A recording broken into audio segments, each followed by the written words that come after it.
Hello tout le monde. Je suis hyper contente de vous retrouver aujourd'hui dans cette vidéo.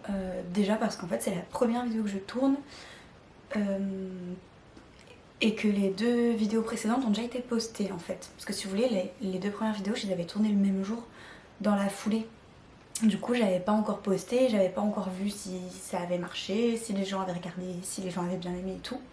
Donc là ça me fait grave plaisir en fait de filmer. Ça me donne un peu plus l'impression de parler avec des gens parce que je parle clairement à une caméra toute seule. Donc voilà, maintenant que j'ai eu des petits commentaires et tout, c'est cool. J'ai l'impression que c'est moins bizarre de parler à la caméra. Je devais filmer il y a un petit moment cette vidéo. Donc c'est une vidéo qui sera sur, de toute façon c'est écrit dans le titre, Rebecca, sur le budget prévisionnel et l'étude des besoins. Si mon blabla ne vous intéresse pas, sautez l'intro. Normalement il y a des chapitres qui devraient fonctionner. En fait, pour vous raconter nos petites péripéties, j'avais prévu de poster à peu près une vidéo par semaine. Donc là par exemple les deux vidéos que j'avais tournées d'un coup, j'ai posté la première la semaine qui a suivi et la deuxième encore une semaine après, donc à une semaine d'intervalle, comme je m'étais dit que j'allais poster toutes mes vidéos. Je me suis dit que c'était un bon rythme, tu vois, je me suis pas genre dit un jour, une heure pour mettre une vidéo, mais voilà, à peu près une fois par semaine. Du coup quand j'ai posté la deuxième vidéo sur le local et l'ERP, ça me fait bien rire, vous allez voir pourquoi. C'était un dimanche, c'était le dimanche 18 septembre. Je l'ai posté le soir, juste avant d'aller me coucher, je m'en rappelle. Et le matin, donc c'était mois d'ouverture à la MAM, le lundi matin, le lendemain. Donc je vais à la MAM tranquillement comme d'habitude. J'arrive, je me gare. De mon trajet voiture-maison, voiture jusqu'à MAM, j'entends un bip bip. Je me dis mais que font les voisins à cette heure-ci? Pris un bip bip comme ça chez eux, c'est bizarre à 7h30 du matin. Donc je regarde comme ça vers les voisins, je me dis mais qu'est-ce qu'ils font? J'enclenche la porte et j'ouvre la porte et là le bip me hurle dans les oreilles. Le bip en fait venait de la MAM et une odeur de fumée, de plastique, de chaud, je sais pas comment vous décrire cette odeur, me prend le nez, me monte dans la tête, dans les poumons, me prend tout mon corps. Donc je comprends immédiatement qu'en fait, il y a un problème et que ce qui fait bip bip, c'est le détecteur de fumée. À ce moment-là, je venais d'envoyer un message à Elodie. Du coup, j'avais notre conversation qui était encore ouverte et j'avais mon téléphone dans la main, donc je lui fais un vocal. Putain, ma biche, il y a un problème. Ça pue la fumée et il y a le détecteur qui sonne. Putain, c'est une blague. Je lui envoie ce vocal, juste ça, comme ça. Et après, je donne plus de nouvelles les 5 prochaines minutes. Donc elle panique chez elle, elle se dit mais qu'est-ce qui se passe? Et donc moi, je fais ce vocal, je lâche mon téléphone. Je cours à l'étage, parce que je sais que ça vient de l'étage. Je ne sais pas pourquoi. Je me dis, il doit y avoir un départ de feu en haut. Voilà ce que je me dis à ce moment-là. Donc je me dis je vais monter, l'extincteur de l'étage, il est juste en haut des escaliers. Donc moi je me dis je vais monter et je prends l'extincteur qui est en haut et je vais aller voir d'où vient le feu, puis je vais l'éteindre et puis voilà, je me dis ça. Et j'arrive en haut de l'escalier, mais du coup comme moi je venais d'arriver à la MAM pour ouvrir, tous les volets étaient fermés donc je voyais rien. Du coup je voulais allumer la lumière. La lumière elle s'allume pas, j'appuie sur l'interrupteur, la lumière elle s'allume pas. Et je vois rien et du coup l'odeur elle me prend tellement, je me dis si je continue à respirer ça, je vais crever, clairement. Donc en fait qu'est-ce que je fais? Je fais demi-tour, je cours dehors, je reprends mon sac à main, je prends le téléphone de la MAM et je sors. Et là je sors et je regarde ma main avec laquelle j'ai tenté d'allumer la lumière sur l'interrupteur. Et ma main est noire, voilà, j'ai une grosse trace noire sur les doigts. Je me dis voilà, je ne sais pas quoi dire. J'appelle les pompiers tout de suite. On a de la chance, la caserne elle est juste à côté, ils sont arrivés vite.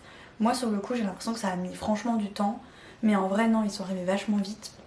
J'ai eu le temps d'appeler peut-être 1 ou 2 parents en leur disant ne venez pas aujourd'hui, on a un problème. Et Voilà, les pompiers ils sont arrivés.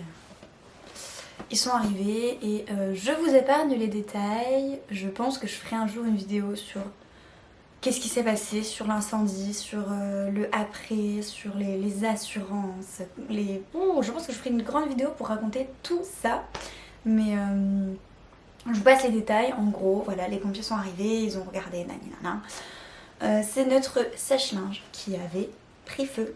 Donc le sèche-linge qui était éteint, mais branché. Ça a suffi pour que il y ait un petit court-circuit, un faux contact, comme disaient les pompiers, et puis paf, le sèche-linge a brûlé, a pris feu. Voilà. Donc il faut savoir que le sèche-linge, c'est franchement un truc qui arrive super souvent, un sèche-linge qui brûle. J'aurais jamais cru, mais du coup on a appris ça malheureusement. Parce que même éteint, ça peut prendre feu en fait, il suffit qu'il soit branché. Donc petit conseil, si vous avez un sèche-linge à la maison ou à la même, bah, ne le laissez jamais tourner quand vous n'êtes pas là et débranchez-le à chaque fois que vous avez fini de vous en servir. Je vous parle de ça avec le sourire parce qu'en vrai, on a vraiment eu beaucoup de chance de notre malheur puisque le sèche-linge est donc dans la salle de bain, à l'étage, et la porte de la salle de bain et les fenêtres et les volets de la salle de bain étaient fermés. Ce qui fait qu'il y a... En fait, le feu, il s'est étouffé. Le feu il a pris dans la soirée, il a fait son petit truc dans la salle de bain et puis après bah, il avait plus d'air donc pouf, il s'est étouffé dans la nuit. Donc en fait quand je suis arrivée à 7h30 il n'y avait plus rien, il n'y avait plus de feu. Les pompiers ils n'ont rien eu à éteindre en fait, ils n'ont pas éteint de feu, ils sont venus, ils ont tout ouvert les fenêtres. Mais qu'est-ce qu'elle a ma voix? Ils ont ouvert toutes les fenêtres pour... Mais ça va pas du tout. Ils ont ouvert toutes les fenêtres pour que ça aère parce que bah, ça pue hein, comme je vous le disais. Et ils ont démonté le plafond aussi qui était cramé, ils l'ont jeté par la fenêtre. Bref, il n'y avait plus de feu donc les gros dégâts sont dans la salle de bain. On n'a plus de salle de bain mais on a beaucoup de chance quand même parce que les pompiers nous ont dit que si la porte de la salle de bain avait été ouverte, et ben le feu il se serait propagé dans toute la maison et qu'il n'y aurait plus de maison. Voilà. Donc ça nous a permis de pouvoir réouvrir la MAM après 2 semaines de fermeture. On a fermé la MAM 2 semaines et on a fait notre maximum pour réouvrir le lundi 3 octobre du coup. Mais du coup bah voilà, ça nous a pris toute notre vie, toute notre temps, toute notre énergie. Donc voilà pourquoi je n'ai pas eu le temps de filmer ma vidéo avant. Donc voilà, j'espère que je n'ai pas trop perdu de temps en vous racontant mon histoire d'incendie, mais je vous raconterai d'autres détails dans une vidéo quand tout ça sera fini parce qu'on est loin d'avoir fini. On a réouvert la MAM mais on est loin d'avoir fini ces histoires d'assurance, d'expertise, de nani, de nana. On est loin donc je vous raconterai peut-être tout ça en début d'année prochaine. Je pense que d'ici là sera fini, le dossier sera clos. J'espère, on croise les doigts. Je voulais vous demander tout de suite votre avis sur le sujet de la prochaine vidéo. J'aimerais faire soit sur l'agrément, donc c'est-à-dire le dossier d'agrément, qu'est-ce qu'il y a à mettre dedans, les documents à joindre, etc. Et comment ça se passe après la visite de la maison, les entretiens avec la PMI, etc. Et parler un petit peu de la formation du coup. Ou bien une vidéo sur les écrits que vous avez à faire, c'est-à-dire projet pédagogique, charte de fonctionnement, règlement intérieur, etc. Mais voilà, une vidéo avec mes petits conseils sur ces écrits-là. Donc voilà, donc dites-moi dans les commentaires quelle vidéo vous intéresserait le plus pour la prochaine.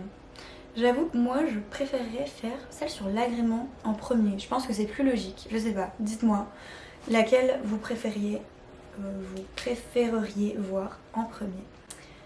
Ça y est, je rentre enfin dans le vrai vif du sujet. Donc je vais commencer par vous parler de l'étude des besoins. Parce que pourquoi je fais d'abord l'étude des besoins? Parce que personnellement je trouve ça chiant et j'ai pas du tout aimé faire ça, ça m'a vraiment saoulée. Alors que le budget c'est un truc que j'aime bien. J'aime bien les maths, j'aime bien les chiffres, les tableaux Excel et tout. Tableau numbers pour les maths. Et attendez, je cherche mon étude des besoins du coup. Elle est dans le téléphone. Donc j'ai gardé le budget pour la fin parce que c'est ce que je préfère. Pour l'étude des besoins, en fait, c'est un dossier que vous allez écrire. Vous allez donner en fait toutes les informations sur les modes de garde de votre commune, éventuellement les communes alentours, sur oui, donc les modes de garde, le nombre d'habitants, le nombre de familles, le nombre d'enfants de moins de 3 ans, de moins de 6 ans, s'il y a par exemple des entreprises dans le coin, et bien forcément ça va vous rapporter en fait des personnes qui vont avoir besoin d'un mode de garde dans le coin, même s'ils n'habitent pas la commune par exemple.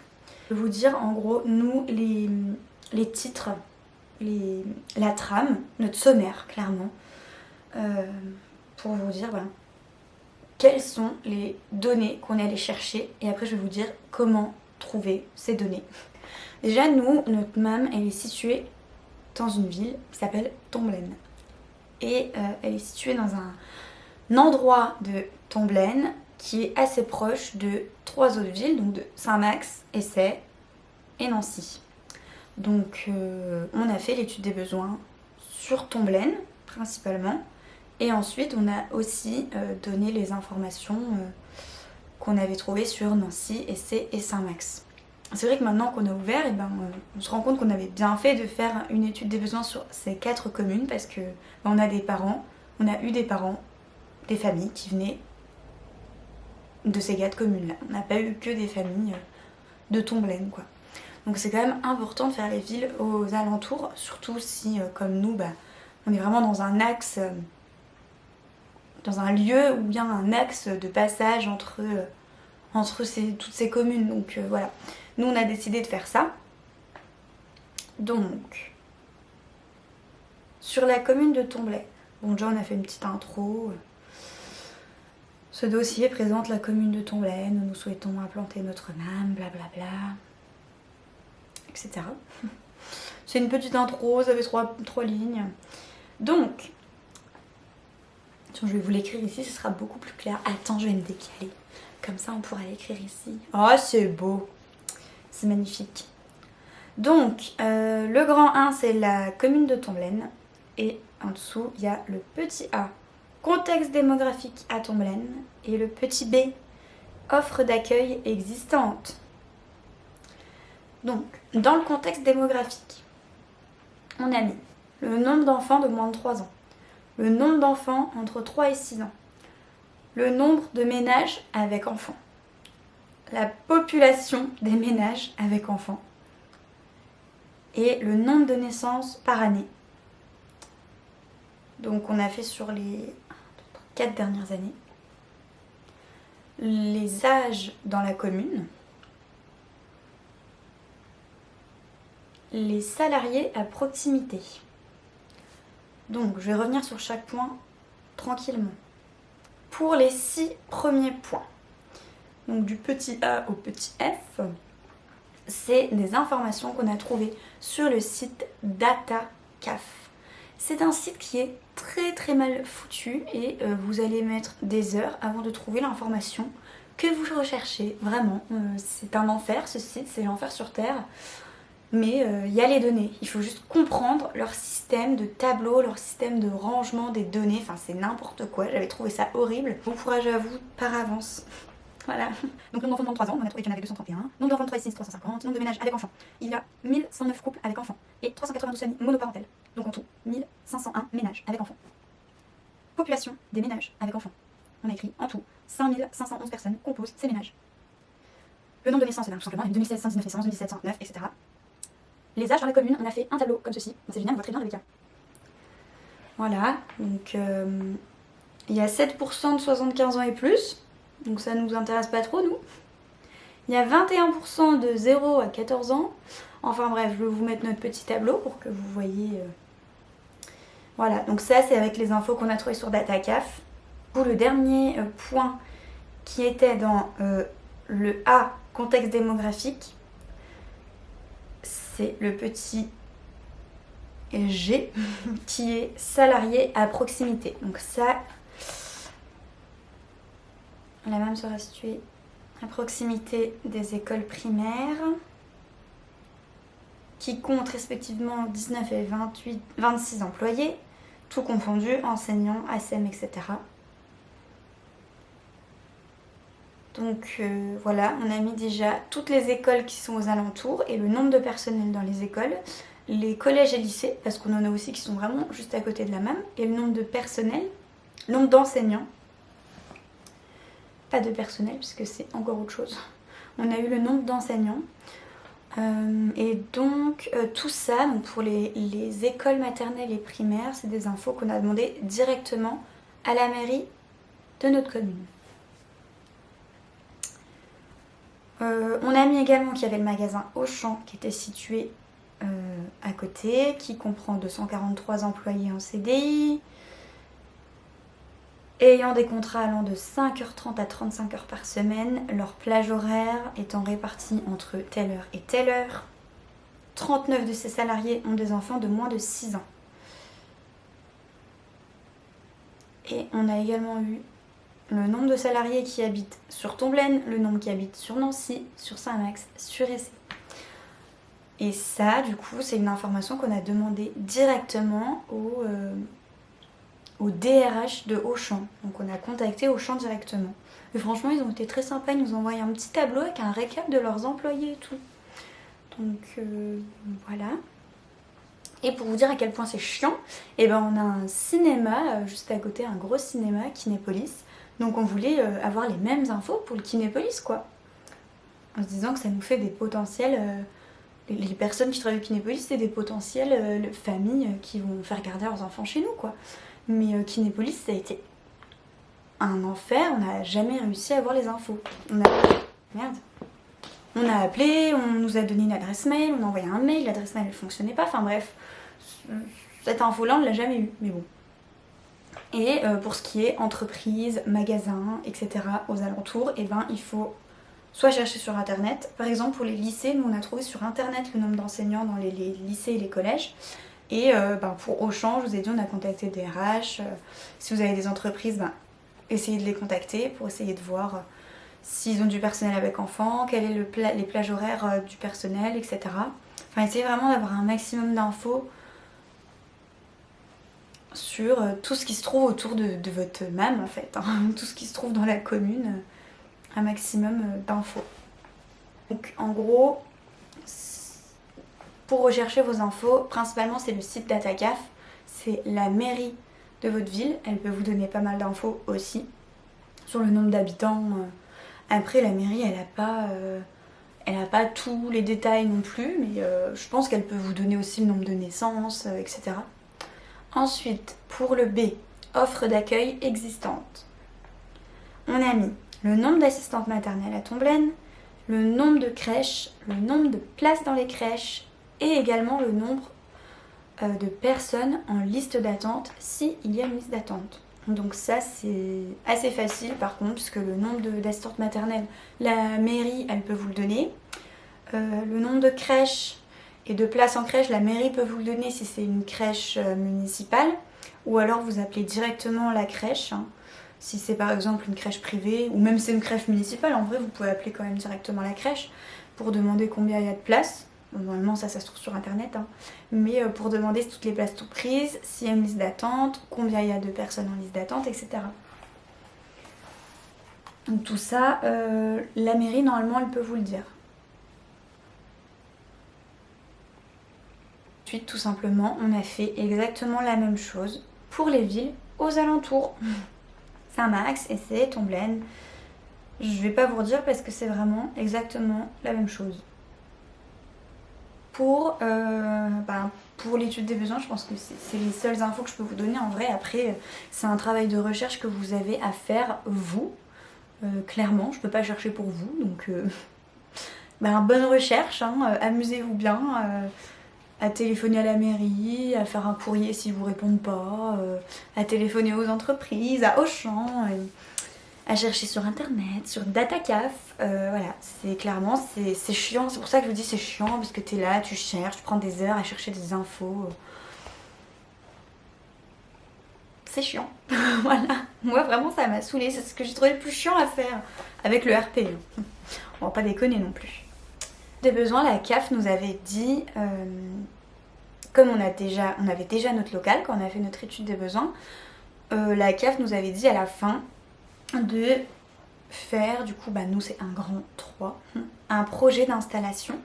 Donc on décrivait notre local, où il était implanté et à quoi il ressemblait. Donc voilà, à l'étage il y a 2 chambres, des activités, au rez-de-chaussée il y a ça, il y a ça, il y a un jardin, patati. Donc voilà, c'est juste un petit truc qu'on a rajouté à la fin avec les plans des locaux. C'est ce que la CAF nous avait demandé de faire. Pour l'étude des besoins, au final, bah, ça a été un petit peu, comme je vous disais, chiant à faire, d'autant plus que finalement, personne ne nous a demandé une étude des besoins. Il y a eu un bruit, mais c'est ma machine à laver. Voilà, la PMI nous avait dit oui, faites une étude des besoins, c'est bien de la faire et tout. Puis au final, bah, personne nous a réclamé d'étude des besoins. Hein. La PMI, quand on a passé notre agrément, ils nous en ont pas demandé, donc on l'a fait pour rien. On était deg, mais bon. On l'a fait quoi. Je pense que la plupart, quand même, vous demandez votre étude des besoins. Et nous, je sais pas, c'est passé à la trappe, je crois, je sais pas, on nous a pas dit. On nous a pas demandé, on l'avait, elle était là, personne nous l'a demandé. Maintenant, on va passer au budget.